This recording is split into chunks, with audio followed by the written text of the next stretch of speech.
Atlanta. What's it like to be a Hawk now? It's real good. The vibe here is very pleasant, and everything's been smooth. All my tests and meetings have been very good, especially from when I was out in Vegas meeting with the coaches. So it's been really very good for me. Why did you choose Atlanta? I felt like this was a great opportunity as far as my player development goes, and as far as my health concerns. Everything pretty much aligned, and it's just you got to go where you want it, and Atlanta pretty much wanted me, and you got me here. When you say health concerns, you're hmm referring to the knee?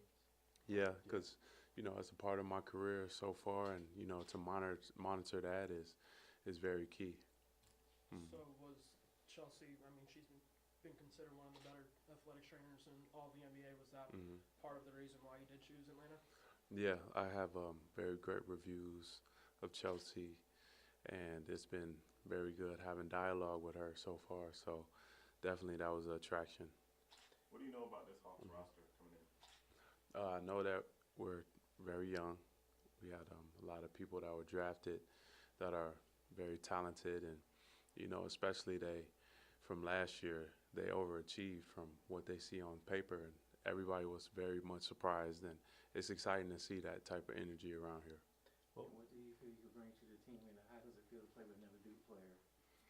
Yeah, it feels good, to have memories that you share with certain individuals as far as Duke goes, and I just feel like I can contribute on every facet, and it doesn't make it complicated for me to be out the court with anybody.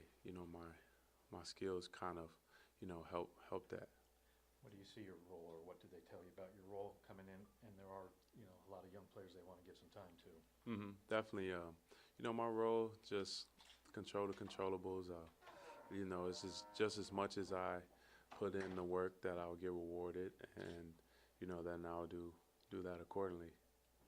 The way you Mm. played in Washington, they Mm. wanted you to run up and down the floor, transition Mhm. offense. I mean, the Hawks play at a super fast pace. Do you see yourself thriving in this kind of offense? Yeah, I do. I like to get up and down. The fast break is the best form of basketball. Just get up and get out, and trying to beat the other team down the basket. And that's a really good way that I see my skills improving too.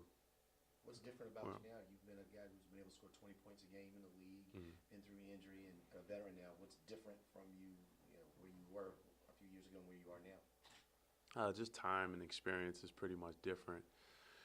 Got a chance to have a healthy summer, which I feel very confident in leading up to the season, and it's just a blessing, honestly, just to be in this position right now. Making it to year 5, making it through there, and going into year 6 is just a blessing as far as my health concerns go. Jabari, how do you sum up your career so far, 5 years in? I say that it pretty been a good ride. Like I had up and downs, but overall, all that experience is a good thing for me, and I just want to be somebody that kids look up to. And now that I'm able to be every form of player, from a starter to a bench player, I can relate on all angles, and that's a great thing for me. Has any players or anybody from the coaching staff reached out to you and spoke with you at all?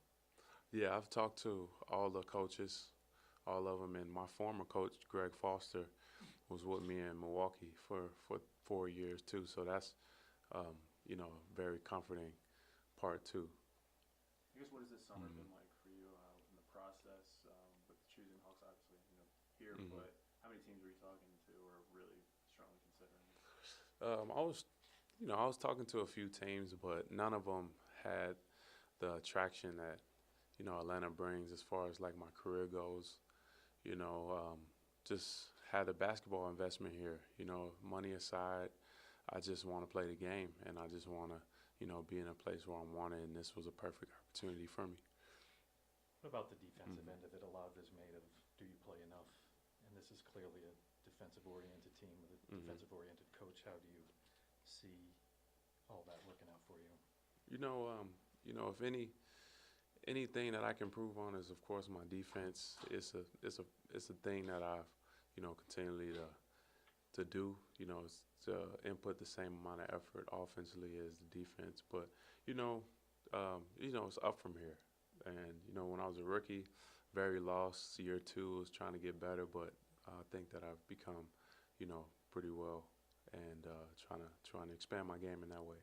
Are you impressed as a Trey playing with a young point guard who can get a lot of people the ball and help the starters and the reserves play very well? Yeah, Trey is a very, very great talent.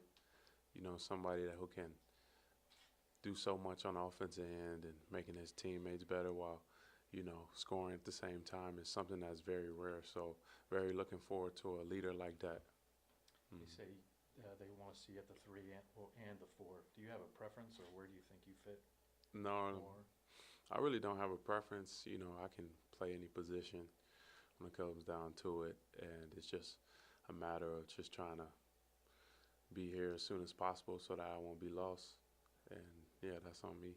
You said the healthy summer was a blessing. Is there one part of your game that you want to work on since you have this opportunity?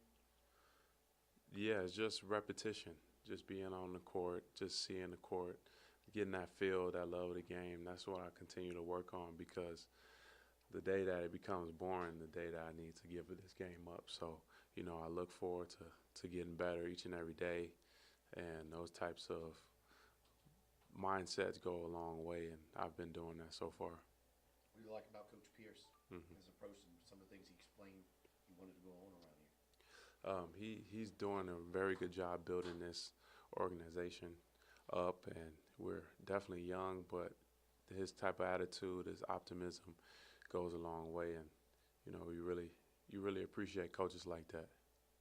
You are one of the veterans on this team. I mean, how would you feel if you did come off the bench and some of these other rookies are starting ahead of you? Yeah, I figured that starting is pretty much a distraction. I've been on the bench for two seasons of my career, and the productivity that I have is pretty good. So as long as I'm climbing and doing what I can, the moments that I'm out there, I'll be in a good position. But like coming off the bench, I've been cool with that. Yeah. Do you feel like you have something to prove while you're here? No, I don't. I don't think I have anything to prove. I think that it's just a matter of me doing what I know what I can do, and that's play this game I love. You mentioned before that maybe the Hawks overachieved a little bit last year, but I'm curious what your perspective of them was last year as an opposing team, what they were doing. Yeah, just from losing the head coach, from rebuilding, having a young team, a lot of players leaving. I didn't expect them to do as well as they did, and that's normal, right? Like have a brand new face, a brand new program. You have these teams that's been together so long, and they've done better than them. Is pretty much shock to all of us, but it's good things to look forward to. It's not known if Vince Carter is coming back, but everybody talks about how big his presence was. Your opinion of having veteran leadership in locker rooms, what that means, and is that something that you think you need to bring to the team with a lot of young guys on the roster? Yeah, it's just try to give my 2 cents when needed.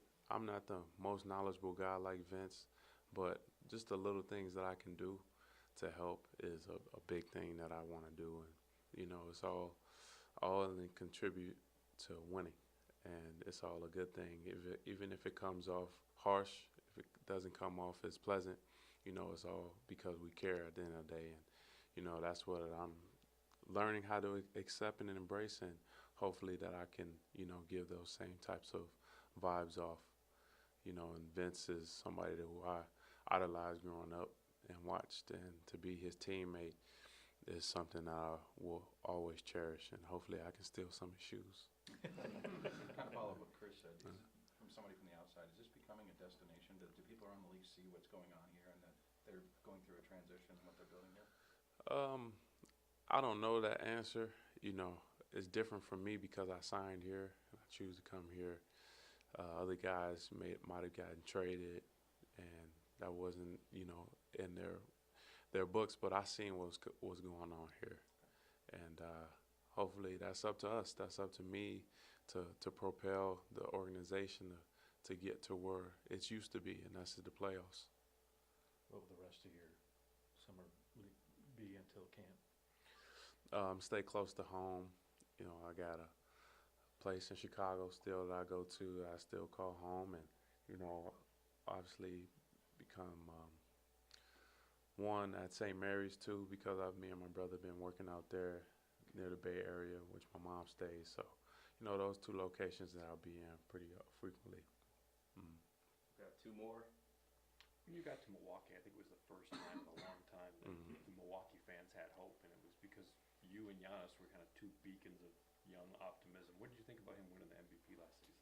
You know what? To see him from day one to transform to the person that he is today is a blessing, because you know I can tell my kids and my program what it takes, that dedication to become, you know, the MVP of this league, and it's a guy that I know. So you know those memories are shared, and you know I had a little bit in there too, you know, that I'm very grateful for, and we all won at the end of the day by seeing him accomplish his goal.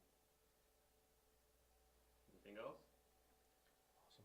Thank you Thank for you. Thank you. sir. Thank you. Appreciate it much. Thank you, guys.